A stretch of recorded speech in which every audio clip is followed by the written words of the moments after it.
Pemirsa, berikut kronologi WNI ditembak di Malaysia versi Kementerian P2MI dan versi otoritas Malaysia.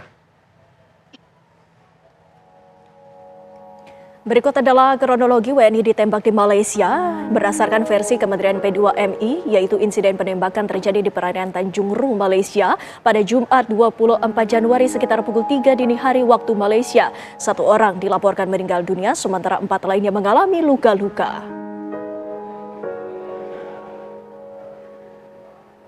Sementara itu, kronologi versi otoritas Malaysia menyatakan konflik bermula ketika kapal WNI diduga menabrak kapal patroli Agensi Penguatkuasaan Maritim Malaysia atau APMM. Direktur Maritim Selangor menerima laporan tersebut bahwa sebuah kapal terdampar di Laut Barat Daya Pulau Keri.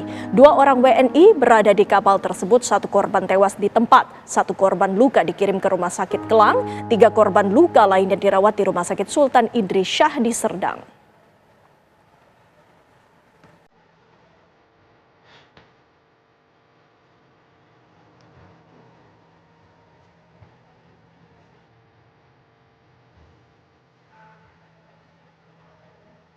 Insiden penembakan WNI terjadi jelang kunjungan Presiden Republik Indonesia Prabowo Subianto bertemu dengan Perdana Menteri Malaysia Anwar Ibrahim. Insiden tragis menimpa 5 pekerja migran Indonesia di Selangor, Malaysia yang ditembak petugas maritim Malaysia. Kementerian P2MI mengecam tindakan tersebut dan menyampaikan bela sungkawa atas tewasnya salah satu PMI, dan pihak Indonesia mendesak pemerintah Malaysia untuk mengusut tuntas kasus tersebut. Pemirsa, untuk membahasnya kita sudah bersama sejumlah narasumber. Ada di studio bersama Dina Prapto Rahaja selaku pakar hubungan internasional. Selamat petang, Bu. Dan juga telah bersambung bersama kami juga Dave Laksono selaku anggota Komisi 1 DPR RI. Selamat petang, Bang Dave. Bang Dave, langsung saja kami ingin mengetahui apa saja informasi terbaru yang telah didapat oleh pihak DPR, Bang Dave.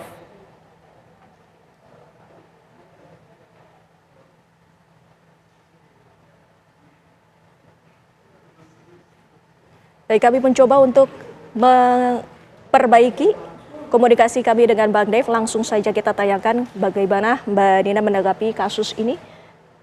Oke, sangat disayangkan ya bahwa ada kejadian seperti ini, dan berita yang simpang siur itu adalah bahwa ini adalah kejadian kriminal, sehingga ada kemungkinan apa yang dilakukan oleh pihak Malaysia itu bisa dibenarkan. Menurut saya itu satu hal yang tidak benar. Jadi kalau dilihat pertama-tama dari sisi mandat badan yang disebut ya sebagai pelaku kejadian penembakan, nama badannya itu kan Malaysian Maritime Enforcement Agency. Dan itu ekuivalen dengan sebenarnya Coast Guard, jadi penjaga pantai. Jadi dia statusnya sebenarnya sipil. Dan kita tahu kalau di manapun pekerjaan sebagai Coast Guard memang sangat berisiko.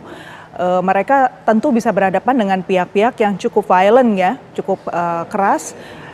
Tapi fungsi utama mereka sebenarnya adalah search and rescue serta preventif. Jadi mencegah jangan sampai ada kejadian-kejadian seperti misalnya penyelundupan, kemudian perdagangan orang, atau pencurian ikan, hal-hal seperti itu. Jadi fungsinya itu sebenarnya memastikan bahwa pihak-pihak yang masuk ke wilayah Malaysia itu ditangani dengan tepat. Kalau ada pelanggaran atau apapun, bukan dia yang punya tugas untuk menindak. Karena statusnya tadi sipil, dia menginduknya kepada Kementerian Dalam Negeri di Malaysia. Itu harus dipahami betul posisinya. Jadi pasti ada satu kesalahan prosedur yang telah terjadi di pihak Malaysia sehingga terjadi penggunaan kekerasan yang luar biasa sehingga fatal akibatnya. Bu Dina, dari pemberitaan di Malaysia, mereka menyatakan bahwa terpaksa menembak karena ada perlawanan dari para PMI yang ada di kapal tersebut dengan menggunakan senjata tajam, dan mereka akhirnya melakukan penembakan. Apakah itu dibolehkan sebagai maritim Malaysia secara SOP-nya, Ibu? Nah, kalau kejadian-kejadian kekerasan tadi saya katakan itu bukan hal yang luar biasa sebenarnya. Bahkan Coast Guard di Indonesia pun bisa bercerita pasti bahwa penggunaan kekerasan untuk melawan balik itu hanya bisa dibenarkan jika untuk tujuan melumpuhkan. Jadi bukan untuk mematikan. Karena apa? Bisa jadi pelakunya itu atau siapapun yang dianggap sebagai pelaku masuk ke wilayah Malaysia itu bukan orang Malaysia. Jadi statusnya tidak bisa kemudian tanpa pengadilan kemudian disangka sebagai pelaku.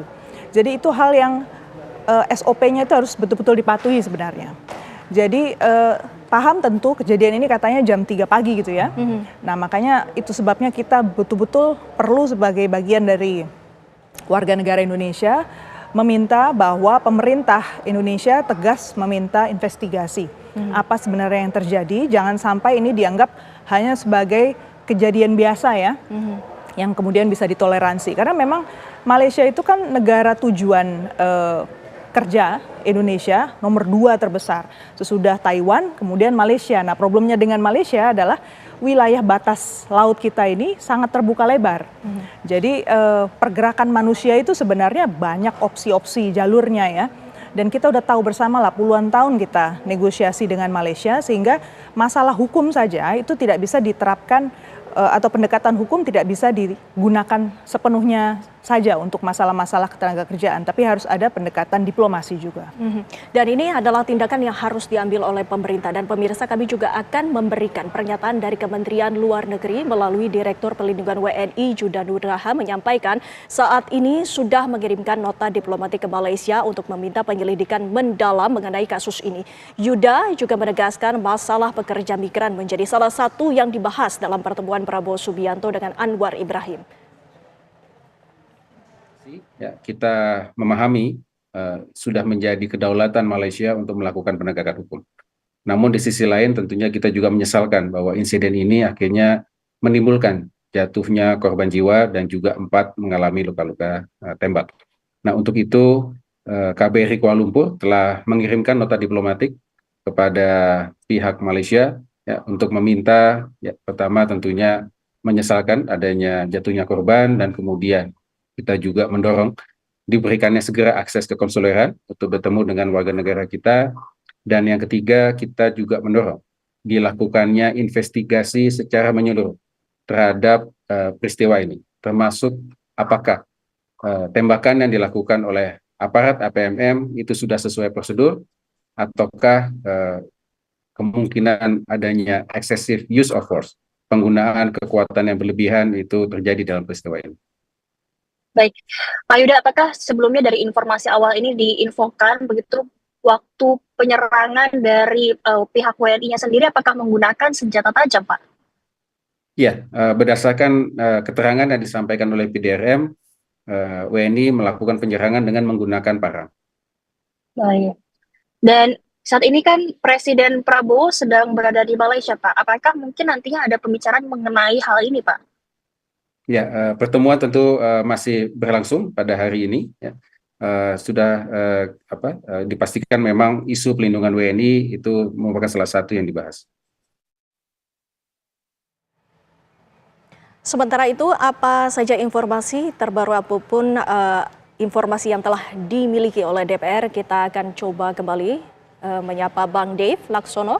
Bang Dave, sudah bisa mendengar kami, Bang Dave? Siap. Ya, Bang Dave. Dengar dengan jelas. Dari DPR, maaf, tarik putus. Ya, apa saja informasi terkini ataupun informasi terbaru yang telah dimiliki oleh DPR, Bang Dave? Ya, baik Mbak Winnie, Bu Dina, Mas Andromeda, dan juga seluruh pemirsa dimanapun berada, saya menyatakan bela sungkawa berduka cita yang dalam atas meninggalnya salah satu WNI kita dan juga terlukanya sejumlah WNI kita akibat penembakan yang dilakukan oleh aparat dari kerajaan Malaysia. Tentu hal ini sangat mengagetkan dan juga membuat kita agak tengang.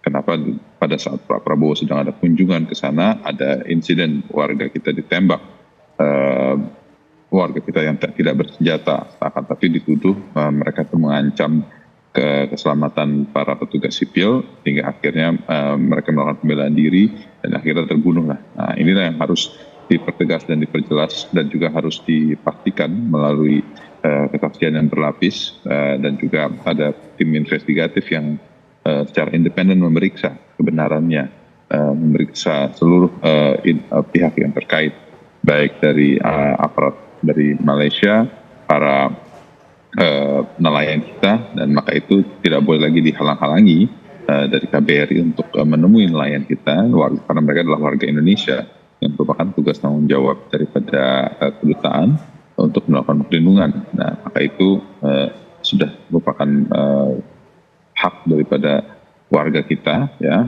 yang sedang dalam proses penahanan untuk bisa didampingi langsung oleh para staf dari kedutaan. Bang Dev, seperti kita terputus dengan Bang Dev. Kita langsung ke Ibu Dina, tadi dari Kementerian Luar Negeri menegaskan sudah mengirimkan nota diplomatik untuk mengusut kasus ini. Apakah ada instrumen lainnya yang bisa digunakan oleh pemerintah Indonesia agar ini betul-betul tuntas, Ibu? Seperti saya sampaikan tadi di awal, kasus penembakan ini sebenarnya menurut saya excessive use of force ya. Karena tidak proporsional, walaupun tadi dikatakan orang-orang itu membawa atau mengancam ya karena membawa parang, tapi parang kemudian dibalas dengan senjata api itu jelas-jelas tidak seharusnya. Kemudian yang kedua, kalau kita bicara soal instrumen, kembali ke pertanyaan Anda ya, instrumen untuk kejadian ini, satu tentu pendampingan hukum. Itu menjadi hak warga negara Indonesia dimanapun mereka berada, termasuk ketika mereka berhadapan dengan masalah hukum. Katakanlah dia betul-betul kriminal sekalipun, dia tetap punya hak untuk diperlakukan sebagai warga negara Indonesia. Jadi bukan sebagai warga negara sesuai hukum Malaysia, bukan ya. Kemudian yang kedua, diplomatik. Mekanisme diplomatik yang harusnya ditegakkan saat ini, juga pendekatan diplomatik di level kepala negara juga. Jadi saya dengar tadi kan Pak Prabowo baru saja menerima bintang kehormatan di Malaysia. Menurut saya itu satu momen penting dan ini 2 kali ya beliau datang ke Malaysia sejak dilantik sebagai Presiden RI. Berarti ada satu intensi dari pihak Malaysia untuk mendekatkan diri pada Indonesia. Jadi ini peluang penting sekali untuk pihak Indonesia juga menyampaikan hal-hal yang masih perlu diperbaiki, terutama di soal pekerja migran Indonesia. Kalau dilihat dari tanda-tanda yang tadi disampaikan, kesan saya ini bukan sekedar masalah pekerja migran ya, tetapi ada masalah tindak pidana perdagangan orang. Karena satu kapal bisa sampai 15 orang kan kabarnya, terus entah pada kemana itu orang-orang itu ya. Dan dalam studi-studi yang pernah saya lakukan sendiri dulu termasuk waktu BP2MI masih bentuknya badan ya, itu salah satu indikasi dari TPPO itu, dia nggak mungkin hanya dilakukan oleh satu pihak di Indonesia saja, tetapi juga ada pihak di Malaysia yang mengundang, menarik, dan memang ingin menjalani proses yang sifatnya tanpa dokumen resmi, supaya bisa menekan harga untuk pekerja. Jadi nggak perlu bayar biaya agensi gitu ya. Jalur ilegal maksudnya? Betul, tanpa dokumen-dokumen resmi. Nah, dan sehingga akibatnya Anda bisa bayangkan ketika orang-orang ini mau keluar dari Malaysia pun untuk pulang, itu biasanya juga nggak bawa dokumen kan, ya, dia nggak bisa menunjukkan dokumen exitnya juga seperti apa. Jadi kita harus sama-sama memahami kompleksitas dari kasus tindak pidana perdagangan orang ini. Jadi sekali lagi seringkali kita terlalu simplifikasi mengatakan ini masalah kriminal, kemudian masalah tenaga kerja. Padahal sudah sangat sering kita lihat indikasinya itu sebenarnya tindak pidana perdagangan orang dan pihak Malaysia masih sulit menerima kenyataan ini.